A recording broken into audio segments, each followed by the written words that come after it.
Seringkali kalau punya selidik, banyak orang gak berkembang dan maju hidupnya. Apalagi hidup di dalam janji Tuhan yang gak pernah gagal.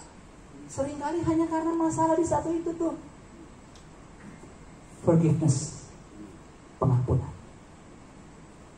Makanya gak kaget Goldie Bristol and Carol McGinnis berkata, dia katakan begini, dia salah satu penulis buku yang cukup laris bicara tentang forgiving.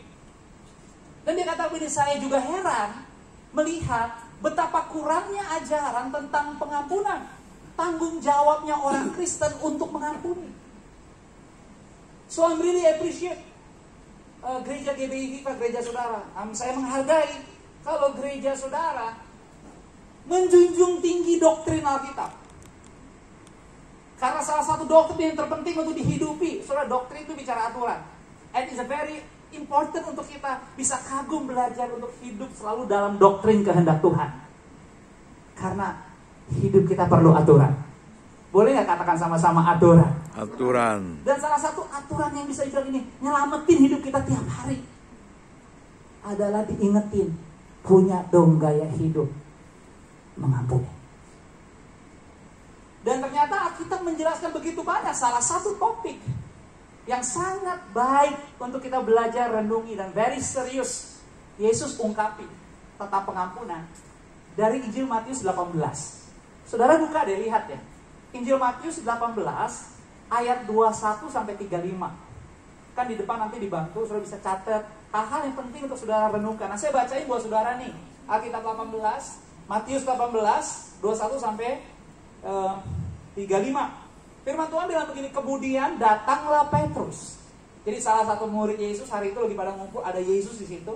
Lalu Petrus datang dan berkata kepada Yesus, Tuhan, sampai berapa kali nih aku harus mengampuni saudaraku jika ia berbuat dosa terhadap aku?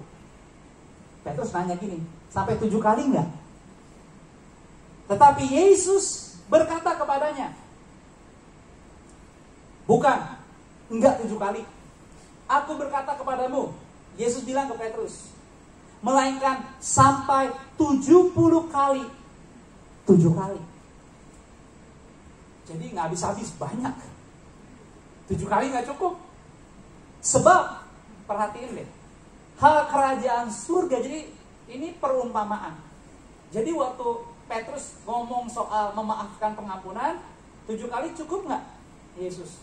Enggak, no, it's not 7 times. Double. Dan tiba-tiba Yesus kasih perumpamaan soal pengampunan dan dia mulai seperti ini. Hal kerajaan surga. So it's very important. Bicara kerajaan surga. Diumpamakan kerajaan surga seumpama seorang raja yang hendak mengadakan perhitungan dengan hamba-hambanya. Setelah ia mulai mengadakan perhitungan itu, ya ini perumpamaannya nih di kerajaan surga ceritanya. Raja mengadakan perhitungan, pas lagi mulai menghitung, dibawalah, dihadapkan kepadanya seorang yang berhutang 10.000 talenta. Tetapi karena orang yang punya hutang itu nggak mampu melunaskan hutangnya, raja itu memberitakan supaya ia dijual beserta anak, istrinya, semuanya, miliknya dijual untuk bayar hutang. Waktu si hamba itu dihadapin sama raja untuk tanggung jawab bayar hutang, dan ternyata konsekuensinya pas nggak bayar harus dijual semuanya, dia shock. But waktu dia shock, dengar itu ayat 26 katakan, maka sujudlah hamba itu menyembah si raja. Katanya, please, wait, hold it, sabar. Segala hutangku aku promise deh, aku lunasin. Waktu hamba itu ngomong seperti ini kepada raja, raja itu tergerak hatinya. Ini perumpamaan.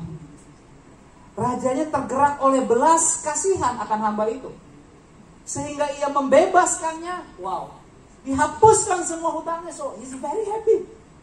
What a miracle. Minta maaf, kasih promise, please don't do it, promise to pay. Rajanya tersentuh, tergerak hatinya oleh belas kasihan, and got freedom. What a miracle. Tapi ayat 28 Alkitab bilang begini, waktu hamba itu dapat mujizat, dilepas, dia keluar, dia pergi, dia happy. Tetapi waktu dia keluar, dia bertemu dengan seorang hamba, which is his friend, yang punya utang 100 dinar sama dia. Not 10,000, just 100. Lalu ditagih sama dia. Dia tangkap temennya, dia cekek, padahal dia lupa dia baru dibebasin dari semuanya. Terus dia bilang begini sama temennya, bayar utang lo. Maka temennya yang dicekek bilang, bro, I'm really sorry, please. Sujud kawannya, temannya sujud, mohon, please. Be patient, sabar. I will pay it. Exactly the same action seperti yang dia lakukan sebelumnya. Tapi saudara tahu nggak? Orang yang baru dibebasin semuanya sama si raja, ia menolak. He doesn't want it. Dia mau tetap temannya bayar utangnya sekarang. Nggak mau tahu. Akhirnya karena nggak mampu, walaupun udah memohon, diserahin ayat 30. Diserahin temannya tuh ke dalam penjara sampai dilunaskan hutangnya. Melihat itu,